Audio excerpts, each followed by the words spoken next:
আসসালামু আলাইকুম। এটিএন বাংলা গ্রামগঞ্জের খবরে সবাইকে স্বাগত জানাচ্ছি আমি অনামিকা হাসান পুনম। শ্রুতি বিআরবি কেবলস সংবাদ শিরোনাম। বিশেষ ক্যাম্পেইনে করোনা টিকার দ্বিতীয় ডোজ দেওয়া শুরু, নানা অনিয়ম ও অব্যবস্থাপনার অভিযোগ।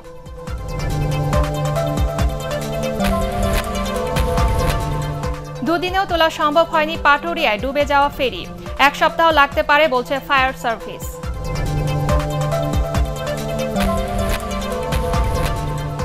নরসিংদী রায়পুরায় আওয়ামী লীগের দুই গ্রুপের সংঘর্ষ, গুলিবিদ্ধ হয়ে দুজন নিহত, আহত ৩০।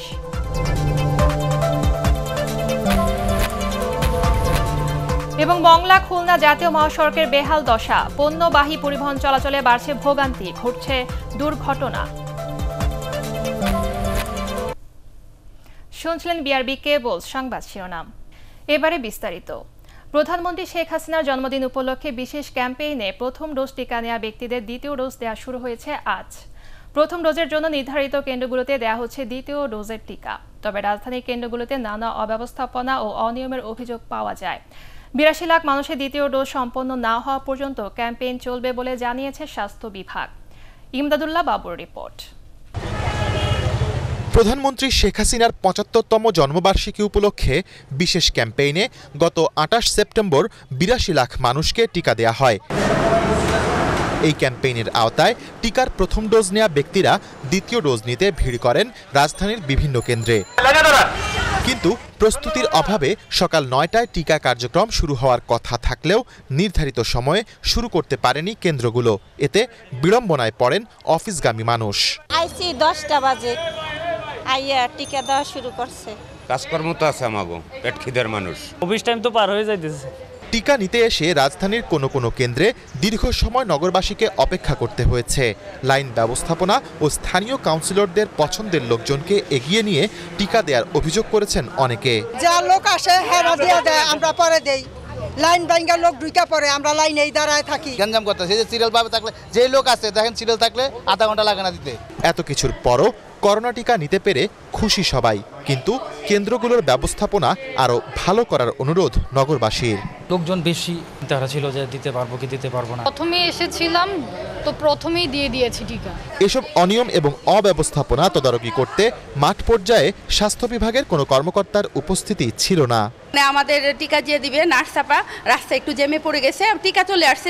স্বাস্থ্য অধিদপ্তরের করোনা টিকা কর্মসূচির সদস্য সচিব ডাক্তার শামসুল হক জানান, শনিবারও টিকা কার্যক্রম চলবে। যদি কোনো কারণে কোনো ব্যক্তি আজকে না নিতে পারেন, বৃহস্পতিবার হিসেবে কালকে শুক্রবার বন্ধ থাকবে, শনিবার দিন আবার আমাদের কেন্দ্র থেকে টিকা নিতে পারবে।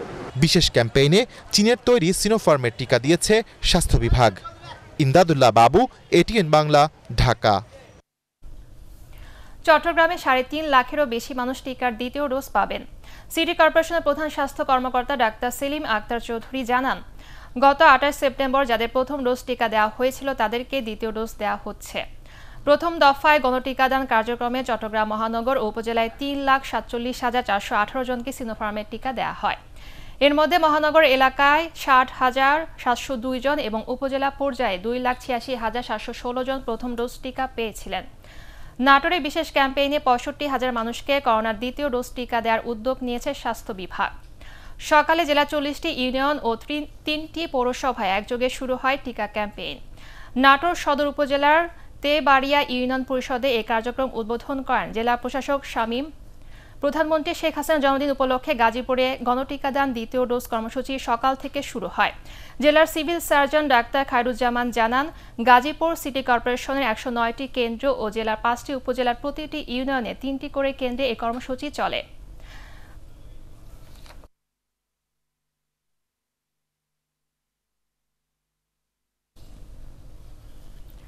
দেশে করোনা ভাইরাসে আক্রান্ত হয়ে আরও ৬ জন মারা গেছেন। মৃতদের মধ্যে ৩ জন পুরুষ ও ৩ জন নারী।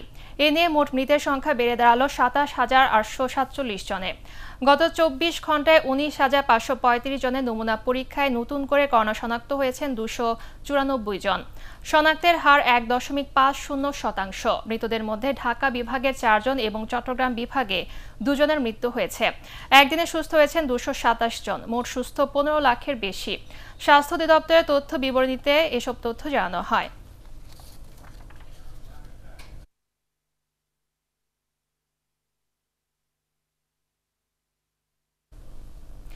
পাটুরিয়ায় 2 দিনেও আংশিক ডুবে যাওয়া ফেরিটি তীরে তোলা সম্ভব হয়নি। ফেরিটি তুলতে আরও 1 সপ্তাহ লাগতে পারে বলে জানিয়েছে ফায়ার সার্ভিস। পাটুরিয়ায় ফেরি ডুবির ঘটনায় এখনও নিখোঁজ রয়েছে 5টি ট্রাক। এদিকে এখনও উদ্ধার কাজে অংশ নেয়নি উদ্ধারকারী যান প্রত্যয়। বিস্তারিত জানাচ্ছেন শফিকুল ইসলাম শামীম। বৃহস্পতিবার সকাল 8:30টার দিকে পাটুরিয়ার 5 নম্বর পন্টুনে আংশিক ডুবে যাওয়া ফেরি তীরে তুলতে উদ্ধারকারী জাহাজ হামজা আবারও কাজ শুরু করে। হতাহতের কোনো ঘটনা না থাকায় ফায়ার সার্ভিস ও নৌবাহিনীর ডুবুরি দল মূলত ডুবে যাওয়া যানবাহনগুলো শনাক্তের কাজ করছে। এর মধ্যে কয়েকটি ট্রাক পদ্মা নদীর বিভিন্ন এলাকায় শনাক্ত করে রশি দিয়ে বেঁধে রাখা হয়েছে। আমার দাবি, আমার গাড়ি সহ মাল সহ প্রায় 50 লক্ষ টাকা ক্ষতি হয়েছে।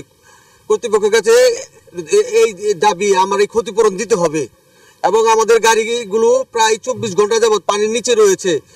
আমরা তাদের কাছে অনেক অনুরোধ করছি যে আমাদের এই গাড়িগুলো অতি তাড়াতাড়ি পানির নিচ থেকে উপরে উঠানোর জন্য। 24 ঘন্টা পার হয়ে যায়, গাড়ি পেয়ে যায় পানিতে, এখনো গাড়ি উঠায় না, কোনো সাহায্য করে না। হামজা আছে, একে বলছি তার সাহায্য করেন আমাকে। দুর্ঘটনার পরপরই ফেরি তীরে তুলতে উদ্ধারকারী জাহাজ হামজা কাজ শুরু করলেও আমানত শাহর ওজন বেশি থাকায় ঘটে বিপত্তি। বাকিগুলাকে শনাক্ত করা হয়েছিল, রশিদে বাঁধা হয়েছিল। আজকে সেইটাই ট্রাকগুলো উদ্ধারের প্রক্রিয়া চলছে। কিছুক্ষণ আগে আপনারা দেখছেন একটা ট্রাককে স্টিলের ওয়্যার দিয়ে বেঁধে ওঠানোর চেষ্টা করা হয়েছিল, কিন্তু সেটা ছিঁড়ে গেছে। পুনরায় সেটা আবার উদ্ধার করার জন্য প্রক্রিয়া চলছে।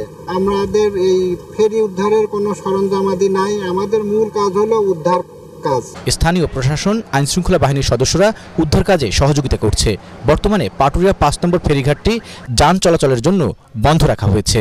আমানত শাহ ফেরিটি যখন যানবাহন নামাচ্ছিল ঠিক তখনই কাত হয়ে ডুবে যায়, আর এ কারণেই এই দুর্ঘটনা হয়।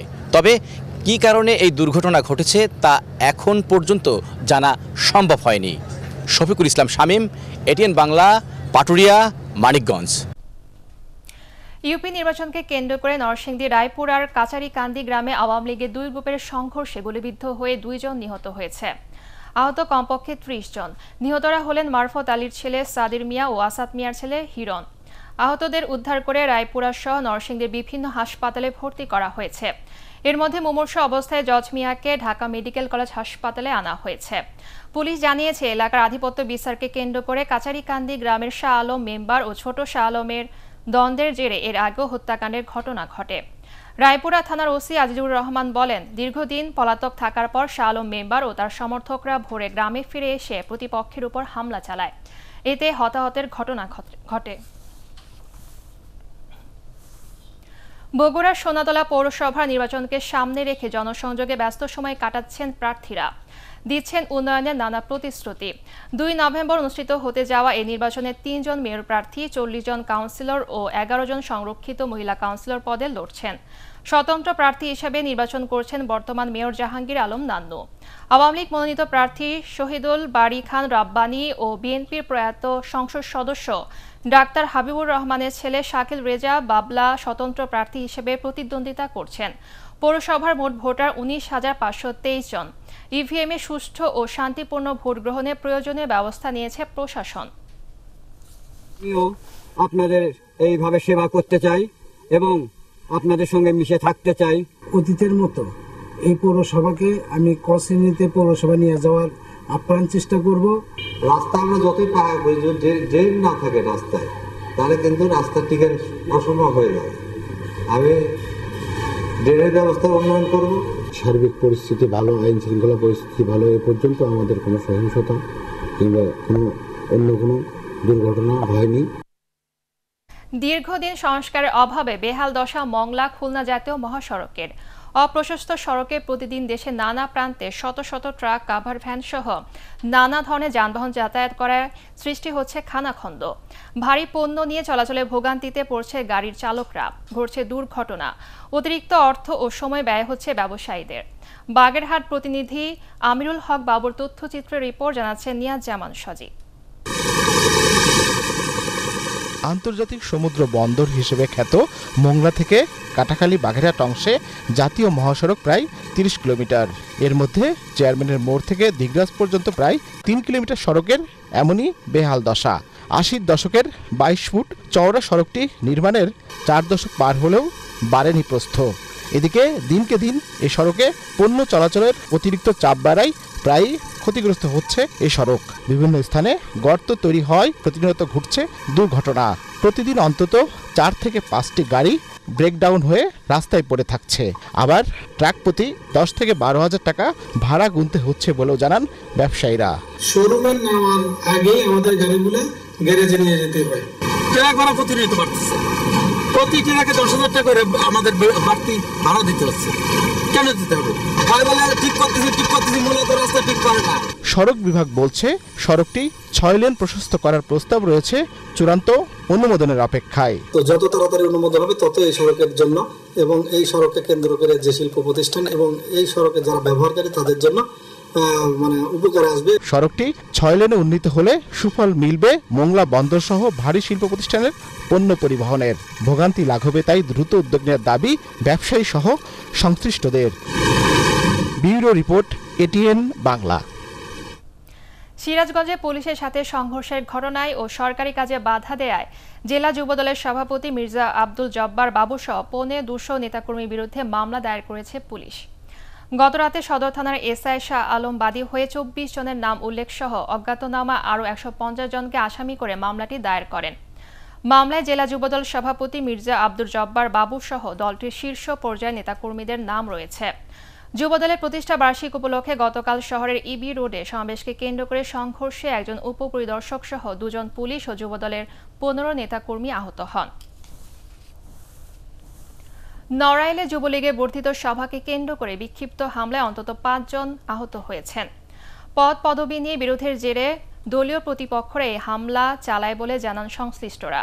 এর মধ্যে রক্তাক্ত জখম একজনকে নড়াইল সদর হাসপাতালে ভর্তি করা হয়। জেলা পরিষদের সম্মেলন কক্ষে বর্ধিত সভায় প্রধান অতিথি ছিলেন কেন্দ্রীয় যুবলীগের যুগ্ম সাধারণ সম্পাদক সুব্রত পাল।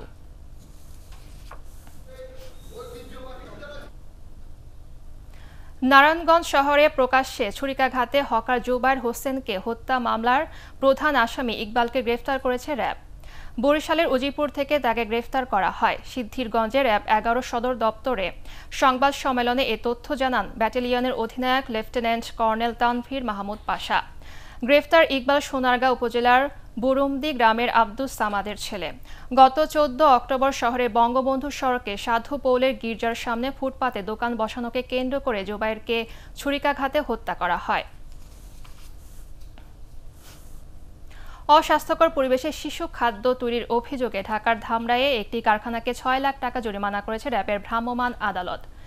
ধামরাইয়ের কেলিয়া এলাকায় নিউ ফরসা ফুড ও বেভারেজ কারখানায় অভিযান পরিচালনা করেন র্যাব সদর দপ্তরের নির্বাহী ম্যাজিস্ট্রেট আনিসুর রহমান। তিনি জানান, দীর্ঘদিন ধরে প্রশাসনের চোখ ফাঁকি দিয়ে কারখানা কর্তৃপক্ষ অস্বাস্থ্যকর ও নোংরা পরিবেশে শিশু খাদ্য তৈরি করে বাজারজাত করে আসছিল। পরে কারখানাটি থেকে জব্দ করা আনুমানিক 10 লাখ টাকার নকল শিশু খাদ্য ম্যাজিস্ট্রেটের উপস্থিতিতে ধ্বংস করা হয়। নেত্রকোনায় নকল ব্যান্ডরুল যুক্ত বিড়ি বিক্রি, মজুদ ও সরবরাহ বন্ধে আটপাড়া উপজেলার ব্রুজের বাজারের অভিযান চালিয়েছে ভ্রাম্যমাণ আদালত। আটপাড়া উপজেলা সহকারী কমিশনার সুলতানা রাজিয়া ও জেলা কাস্টমস এক্সাইজ ও ভ্যাট বিভাগের রাজস্ব কর্মকর্তা মাসুদুর রহমানের সমন্বয়ে এই অভিযান চালানো হয়। এ সময় রাজস্ব ফাঁকি দিয়ে বিড়ি বিক্রির দায়ে ভোক্তা অধিকার সংরক্ষণ আইনে 6 ব্যবসায়ীকে 13,000 টাকা জরিমানা ও বিপুল সংখ্যক নকল ব্যান্ডরুল যুক্ত জনি বিড়ি জব্দ করে ভ্রাম্যমাণ আদালত। জামালপুরে দেওয়ানগঞ্জ ও ইসলামপুরে নদী তীরবর্তী পতিত জমিতে পানি ফল চাষ জনপ্রিয় হয়ে উঠেছে। কম খরচে বেশি লাভ হয় এলাকার কৃষকরা পানি ফল চাষে আগ্রহী হচ্ছেন। পানিতে চাষ করা সুস্বাদু ফলটি জেলার চাহিদা পূরণ করে রাজধানী সহ দেশে বিভিন্ন স্থানে সরবরাহ করা হচ্ছে। প্রতি বছর বোরো ধান কাটার পর খাল বিল ডোবায় জমে থাকা পানিতে প্রথম এই ফলের লতা রোপণ করা হয়। তারপর 3 থেকে 3.5 মাসের মধ্যে ফল আসে গাছে। এই ফল চাষে সার কীটনাশকের খুব বেশি প্রয়োজন হয় না। প্রতি বিঘা জমিতে পানি ফল চাষে 15-20 হাজার টাকা খরচ করে 30 থেকে 40 হাজার লাভ করছেন চাষিরা।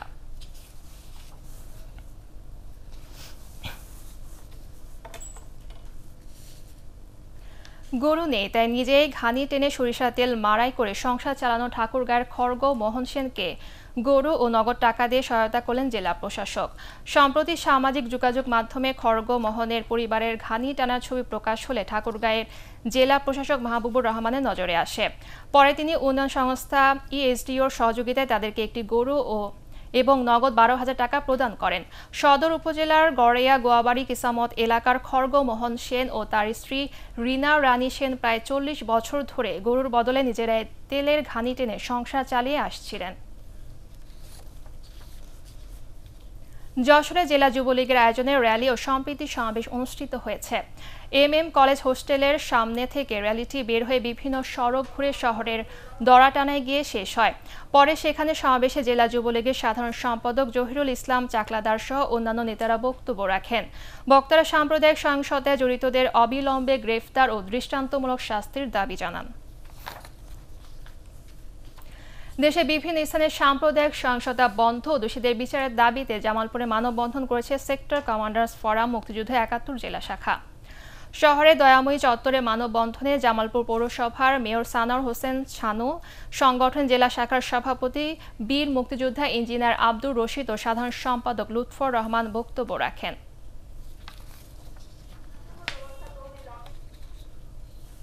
দেশে বিভিন্ন স্থানে সাম্প্রদায়িক সহিংস ঘটনার সুষ্ঠু বিচারের দাবিতে কয়েকটি জেলায় সচেতন নাগরিক কমিটি সনাকের উদ্যোগে মানববন্ধন অনুষ্ঠিত হয়েছে। খুলনায় প্রেস ক্লাবের সামনে কর্মসূচি পালিত হয়। মানববন্ধন চলাকালে সমাবেশে সনাক খুলনার সভাপতি শামিমা সুলতানা শিলু সহ অন্যান্যরা বক্তব্য রাখেন। বক্তারা সাম্প্রদায়িক সহিংসতার সাথে জড়িতদের সুষ্ঠু বিচার নিশ্চিত করার দাবি জানান। চাঁপাইনবাবগঞ্জে প্রেস ক্লাবের সামনে মানববন্ধন কর্মসূচিতে বিভিন্ন শ্রেণী পেশার মানুষ অংশ নেন। এ সময় অন্যান্যের মধ্যে বক্তব্য রাখেন সনাক জেলা সভাপতি অ্যাডভোকেট সাইফুল ইসলাম রেজা সহ অন্যান্যরা। দেশে সাম্প্রদায়িক সম্প্রীতি রক্ষা ও পূজা মণ্ডপে হামলাকারীদের বিচারের দাবিতে সনাকের উদ্যোগে বরগুনায় প্রেস ক্লাব চত্বরে মানববন্ধন কর্মসূচি পালন করা হয়। এ সময় সনাকের জেলা সভাপতি অ্যাডভোকেট আনিসুর রহমান, সহ সভাপতি মনির হোসেন কামাল ও জেলা পূজা উদযাপন কমিটির সাধারণ সম্পাদক খোকন কর্মকার বক্তব্য রাখেন। ধর্মীয় সহিংসতার প্রতিবাদে খাগড়াছড়িতে পেশাজীবী সাংবাদিকদের উদ্যোগে মানববন্ধন ও প্রতিবাদ সমাবেশ অনুষ্ঠিত হয়েছে। সকালে শহীদ মিনার প্রাঙ্গণে আয়োজিত কর্মসূচিতে সুজন, সনাক সহ বিভিন্ন শ্রেণী পেশার প্রতিনিধিরা সংহতি প্রকাশ করে অংশ নেন। শেরপুরে নালিতাবাড়ির বারমারি সাধুলিয়র খ্রিস্ট ধর্মপল্লীতে শুরু হয়েছে দুদিনব্যাপী 24তম বার্ষিক ফাতেমা রানী তীর্থ উৎসব। তীর্থ উৎসবের সমন্বয়কারী রেফারেন্ট ফাদার তরুণ বনোয়ারি জানান, মহা খ্রিস্ট যজ্ঞের মাধ্যমে উৎসব শুরু হয়। এতে খ্রিস্টাযাগ উৎসর্গ করেন বাংলাদেশের কার্ডিনাল পেট্রিক ডি রোজারিও। তাকে সহযোগিতা করেন ময়মনসিংহ ধর্ম প্রদেশের বিশপ পনেন পৌলো কুবি। খ্রিস্টান ধর্মাবলম্বীদের তীর্থ উৎসবকে নিরাপত্তা দিতে আইন শৃঙ্খলা রক্ষাকারী বাহিনীর 300 সদস্য মোতায়েন করা হয়েছে। বঙ্গবন্ধু শেখ মুজিবুর রহমানের জন্মশতবার্ষিকী উদযাপন উপলক্ষে নারায়ণগঞ্জে অনুষ্ঠিত হল মাদক বিরোধী প্রীতি ভলিবল ও ফুটবল প্রতিযোগিতা। ওসমানী স্টেডিয়ামে জেলা প্রশাসক একাদশ ও জেলা ক্রীড়া সংস্থার মধ্যে ভলিবল প্রতিযোগিতায় জেলা প্রশাসক একাদশ জয়ী হয়। পরে একই স্থানে শীতলক্ষা ও বুড়িগঙ্গা একাদশের মধ্যে প্রীতি ফুটবল প্রতিযোগিতায় শীতলক্ষা একাদশ 1-0 গোলে জয়লাভ করে। জেলা প্রশাসক মুস্তাইন বিল্লাহ ও পুলিশ সুপার জায়েদুল আলম এ সময় উপস্থিত ছিলেন। পরবর্তী সংবাদ দেখার আমন্ত্রণ জানিয়ে এখনকার মতো শেষ করছি। করোনা ভাইরাস থেকে নিজেকে সুরক্ষিত রাখতে মাস্ক পরুন, বারবার হাত পরিষ্কার করুন। ATN বাংলা সংবাদ ইউটিউবে দেখতে ব্রাউজ করুন youtube/ATN বাংলা নিউজ। ধন্যবাদ।